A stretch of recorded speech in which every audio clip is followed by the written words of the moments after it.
میں reverend doctor Daniel خادم یسوع مسیح کے عظیم جلالی اور بابرکت نام میں ریما ٹی وی کے تمام ناظرین کی خدمت میں سلام پیش کرتا ہوں اور آپ سب کو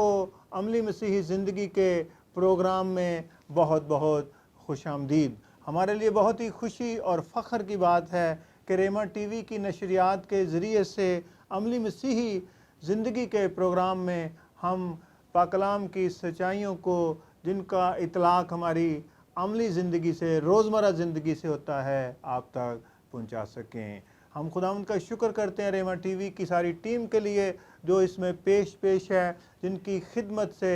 آپ تک یہ پیغامات کا سلسلہ پہنچایا جا رہا ہے۔ پاک کلام میں لکھا ہے کہ تیرا کلام میرے قدموں کے لیے چراغ اور میری راہ کے لیے روشنی ہے۔ آئیے پاک کلام میں سے دیکھیں فلپیوں کا خط، اس کا 3 باب، اس کی 3 آیت سے 9 آیت تک میں پڑھوں گا۔ کیونکہ مختون تو ہم ہیں جو خدا کے روح کی ہدایت سے عبادت کرتے ہیں اور مسیح یسوع پر فخر کرتے ہیں اور جسم کا بھروسہ نہیں کرتے۔ گو میں تو جسم کا بھی بھروسہ کر سکتا ہوں، اگر کسی اور کو جسم پر بھروسہ کرنے کا خیال ہو تو میں اس سے بھی زیادہ کر سکتا ہوں۔ 8ویں دن میرا ختنہ ہوا، اسرائیل کی قوم اور بنیامین کے قبیلے کا ہوں، عبرانیوں کا عبرانی، شریعت کے اعتبار سے فریسی ہوں، جوش کے اعتبار سے کلیسیا کا ستانے والا، شریعت کی راست بازی کے اعتبار سے بے عیب تھا۔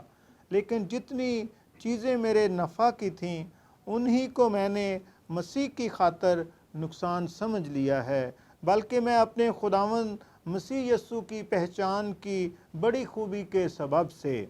سب چیزوں کو نقصان سمجھتا ہوں، جس کی خاطر میں نے سب چیزوں کا نقصان اٹھایا اور ان کو کوڑا سمجھتا ہوں، تاکہ مسیح کو حاصل کروں اور اس میں پایا جاؤں، نہ میں اپنی اس راست بازی کے ساتھ جو شریعت کی طرف سے ہے، بلکہ اس راست بازی کے ساتھ جو مسیح پر ایمان لانے کے سبب سے ہے اور خدا کی طرف سے ایمان پر ملتی ہے، اور میں اس کو اور اس کے جی اٹھنے کی قدرت کو اور اس کے ساتھ دکھوں میں شریک ہونے کو معلوم کروں اور اس کی موت سے مشابہت پیدا کروں، تاکہ کسی طرح مردوں میں سے جی اٹھنے کے درجے تک پہنچوں۔ پاک کلام کا پڑھا اور سنا جانا اب سب کے لیے برکت کا باعث ہو۔ آئیں دعا کریں۔ پیارے خداوند، ہم تیرے بیش قیمت کلام کے لیے شکر کرتے ہیں جو زندہ، مؤثر اور ہر دو دھاری تلوار سے زیادہ تیز ہے۔ تیرا شکر ہو، اپنے کلام سے ہمیں برکت دینا، تیرے کلام کو بیان کرنے کا خداوند مجھے فضل ملے، یسوع مسیح کے نام میں آمین۔ پاک کلام کا جو حصہ متن میں نے پڑھا ہے، فلپی کی کلیسیا کے نام پولس رسول نے یہ خط لکھا ہے، اور کلام کے پڑھے گئے حصے میں جو خاص مضمون ہمارے سامنے ہے، مسیح میں پایا جانا، مسیح میں پایا جانا۔ جب کوئی خداوند یسوع مسیح کو قبول کرتا ہے تو وہ یسوع کو پاتا ہے، اور پھر وقت گزرنے کے ساتھ اس کا تجربہ، اس کی زندگی خداوند کے ساتھ گہری ہوتی چلی جاتی ہے، جسے کہا جائے کہ مسیح میں پایا جانا، مسیح کو حاصل کرنا، لیکن مسیح میں پایا جانا، یعنی آپ کی زندگی مکمل طور پر خداوند میں پائی جائے، یہ مسیح میں پایا جانا ہے۔ اس ضمن میں چند باتیں میرے سامنے ہیں جو میں آپ کے ساتھ شیئر کرنا چاہوں گا، اور یہ باتیں بہت ہی مختصر ہیں کیونکہ ہم تھوڑے وقت میں ان کو مختصر ہی دیکھ سکتے ہیں۔ پہلی بات جو پولس رسول نے لکھی وہ جسمانی فخر کے 7 پہلوؤں کو یہاں پر بیان کرتا ہے کہ کوئی بھی شخص اپنی دنیوی باتوں پر، خاندانی باتوں پر اور روحانی باتوں پر فخر کر سکتا ہے اور عام طور پہ کیا جاتا ہے۔ مجھے اور آپ کو اپنی پرانی زندگی، اپنی قابلیتیں، اپنے خاندان، اپنی تعلیم، اپنی دولت پر فخر ہو سکتا ہے۔ پولس رسول نے بیان کیا دوسری بات کہ وہ ان سب کو کچھ نہیں سمجھتا ہے، میں نے ان کو نقصان سمجھ لیا، جس کا مطلب ہے کہ یہ چھوڑنے کا عمل یا خود انکاری کا عمل یا پروسیس ہے۔ مسیح میں پائے جانے کے لیے انسان کو، آپ کو اور مجھے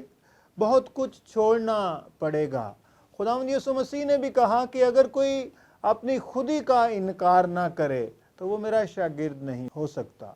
اگر کوئی اپنی خودی کا انکار نہ کرے، ہر روز اپنی صلیب نہ اٹھائے اور میرے پیچھے نہ ہولے، وہ میرا شاگرد نہیں ہو سکتا ہے۔ پولس رسول نے 7ویں آیت میں اس کو بیان کیا کہ وہ چیزیں جو نفع کی تھیں ان کو میں نے نقصان سمجھ لیا ہے۔ جو ہو سکتا ہے آپ کی بہت اچھی چیزیں ہوں، دنیا کی پرانی باتیں، لیکن پولس رسول نے ایک اور موقع پر بھی کہا کہ بہت سی چیزیں روا ہیں، بہت سی چیزیں مفید ہیں، لیکن میں ان کو مسیح کی خاطر چھوڑنے کے لیے تیار ہوں۔ مقدسوں کو، ایمانداروں کو، خادموں کو بہت سی باتوں کو چھوڑنا پڑتا ہے، چھوڑنا پڑے گا، اگر وہ مسیح میں چاہتے ہیں کہ وہ پائے جائیں، ان کی زندگی مسیح کے ہر پہلو کو ظاہر کرے یا مسیح کا مزاج ان میں نظر آئے، مسیح کی خوبیاں ان میں نمایاں ہوں، ظاہر ہوں، تو پھر انہیں بہت سی مفید باتوں کو، روا چیزوں کو چھوڑنا ہوں گی۔ وہ کہتا ہے کہ میں نے سب چیزوں کا نقصان اٹھایا اور ان کو کوڑا سمجھتا ہوں، کیونکہ مسیح کے سامنے ہماری تمام بہترین چیزیں، اچھی چیزیں بھی بالکل ایسے ہی ہیں جیسے سورج کے سامنے روشنی دکھائی جائے، یہ کینڈل ہی دکھائی جائے تو یہ مات ہے اس کے سامنے، کیونکہ مسیح کی فضیلت اتنی زیادہ ہے۔ جنہوں نے مسیح کے مہربان ہونے کا مزہ چکھا ہے، نئی زندگی حاصل کی ہے، مسیح کے ساتھ چلنے کے مزے کا تجربہ کیا ہے، تو ان کے لیے دنیا کی چیزیں، دنیا کے فخر، سب کچھ ایسے ہی ہیں جیسے کوڑا ہے، اور کوئی بھی کوڑا اپنے پاس نہیں رکھنا چاہتا۔ جب گھر میں صفائی کی جاتی ہے، کوڑا ایک کونے میں جمع کر لیا جاتا ہے تو اسے گھر میں نہیں رکھا جاتا، اسے آج کل کے دور میں شاپرز میں بند کر کے رکھ دیا جاتا ہے، اور کوڑا اٹھانے والے آتے ہیں، چاہے وہ ریڑھی پہ آتے ہیں، گاڑی پہ آتے ہیں، تو آپ ان کو دے دیتے ہیں یا وہ اٹھا کر لے جاتے ہیں۔ اگر مسیح میں پائے جانے کی تڑپ اور خواہش پولس رسول کی مانند ہو تو پھر تمام اچھی چیزوں کو دور کرنا پڑے گا جو خداوند کے ساتھ چلنے میں حائل ہیں یا رکاوٹ ہیں، تو وہ ایک طرح سے نقصان ہی ہے، کوڑا ہی ہے، جو آپ نے سمجھنا ہے، میں نے بھی سمجھنا ہے، اور آپ کی زندگی میں ضرور ایسے تجربات یا موقع آئے ہوں گے، میری زندگی میں آئے ہیں، اور جب تک ان کو دور نہ کیا جائے آپ آگے نہیں بڑھ سکتے ہیں۔ میں آپ کو ایک چھوٹے سا واقعہ بتاتا ہوں۔ جب میں نے خداوند یسوع مسیح کو قبول کیا، خداوند نے مجھے قبول کیا 1984 میں، تو اس سے پہلے ہی میرے دل میں عام ایجوکیشن، ایکڈیمک ایجوکیشن حاصل کرنے کا جوش و جذبہ بہت موجود تھا۔ اس وقت تک میں نے بی ایس سی نرسنگ اور بیچلر آف آرٹس بھی پشاور یونیورسٹی سے کر لیا تھا اپنی نرسنگ مکمل کرنے کے بعد۔ تو میرے من میں بہت تڑپ تھی کہ میں مزید ماسٹرز کروں، چاہے انگلش میں کروں یا کسی اور سبجیکٹ میں کروں۔ تو نجات پانے کے بعد کیا ہوا کہ جب میں کلام پڑھتا تو میری روح بہت شادمان ہوتی، اور جب